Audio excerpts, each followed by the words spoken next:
now for Consumer Confidential with KTLA 5's David Lazarus. He does join us live, and we are talking about the U.S. economy, David, shrinking in the first quarter.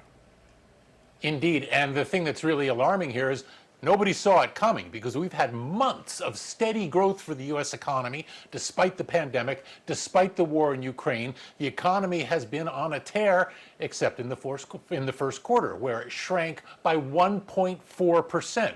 So now there's the question, is the economy suddenly derailing, or was this just a blip?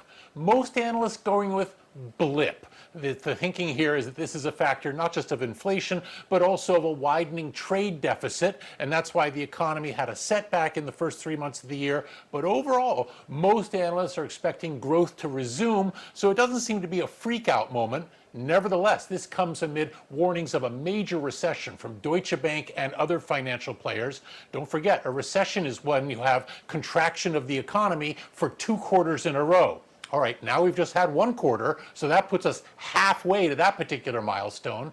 Nevertheless, investors seem unfazed. The Dow at last check was up by more than 600 points amid strong tech earnings. All right, well, doesn't look unexpected to me with the price of gas and food these days.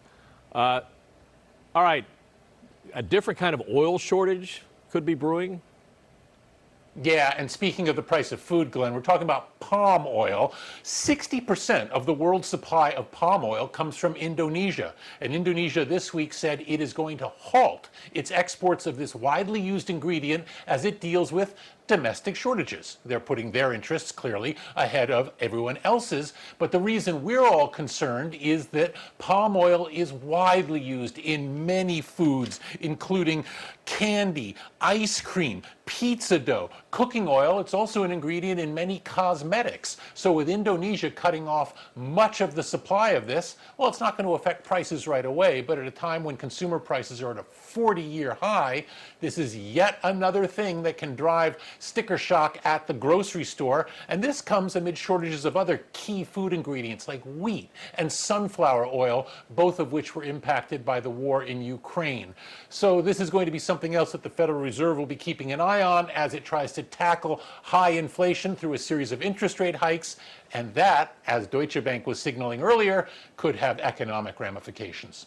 All right, we're still talking about Twitter. They are saying that they overstated user numbers. And while that's not normally the end of the world, it does have interesting timing here and might perhaps offer some explanation for why Twitter suddenly seemed to be in a real hurry to come to terms with Elon Musk, who has acquired the company for $44 billion. Well, maybe possibly because Twitter knew that as of today, when it was reporting its earnings, it would also be revealing that it overstated its user numbers from 2019 to 2021 by about 2 million users. Now, Twitter says this was an honest mistake. They were confusing households with users, and okay, fine. However, had this been revealed earlier, in theory, Elon Musk would have been within his rights to say, wait a minute, you're overstating these numbers and the company is not worth as much as you said it was, leading him to possibly lower his offer. That didn't happen, clearly. What did Musk know and when did he know it? Maybe we'll never know. But it's an interesting thing that adds to the timeline here and perhaps gives Musk a little bit of leverage going forward in any future negotiations with Twitter. Back to you guys. Yeah. All right, David. Sounds like you didn't get full disclosure. That's not 2 million. That's a lot. Wow. It's a thing. Okay.